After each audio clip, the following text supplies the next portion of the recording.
It looks like a tray flip. Everybody thinks it's a tray flip, but it just wraps around your back toe. You just hang your foot off, and when you shove it, you leave your foot and then flick it up.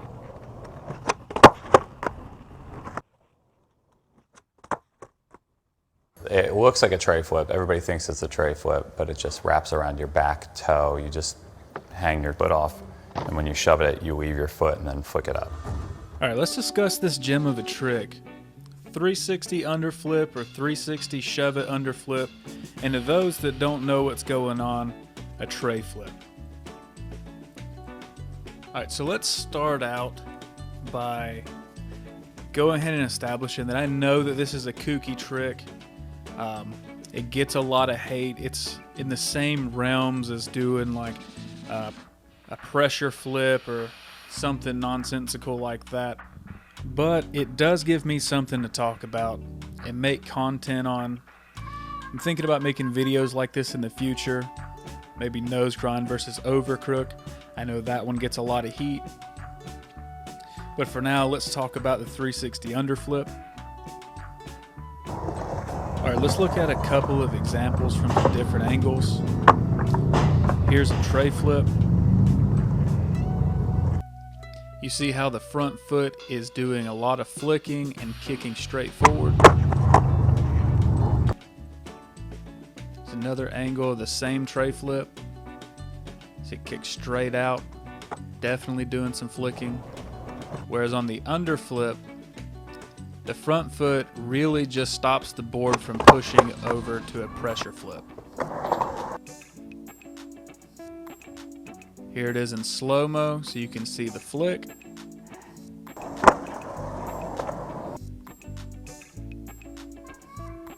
Same with the underflip. The front foot just stops the board from doing a pressure, but there's no actual flick. There's the same tray slowed down, but with a flick. And when watching these in real time, I can completely understand why people get these confused with tray flips. They flip the same, it happens so quick. And just to be clear, that earlier comment about people not being able to tell the difference or knowing the difference, I was just being facetious. But let's see what Chris Cole says about it, considering this is the first place that I've seen this trick from.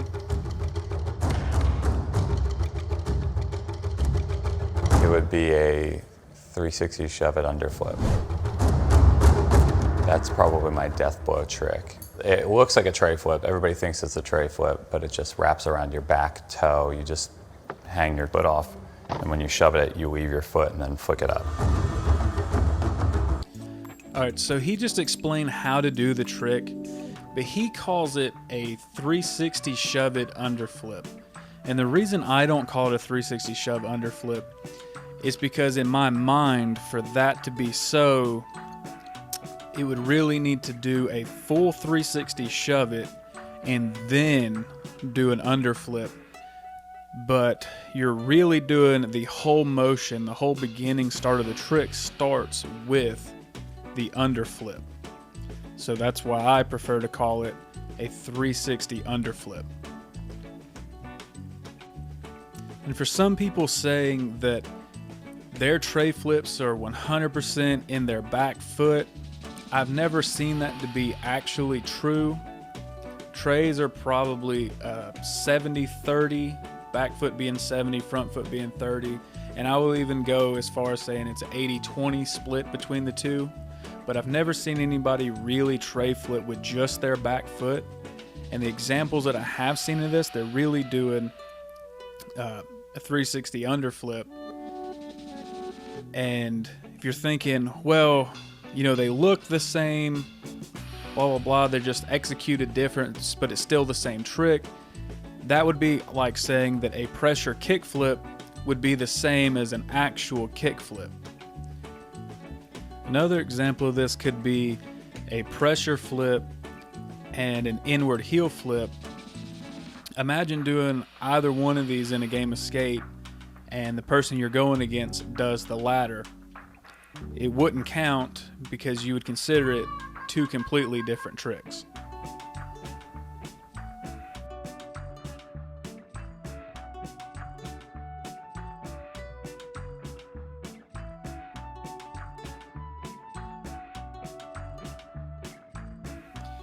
Alright, if you made it this far, here's a bonus video of a fat guy falling.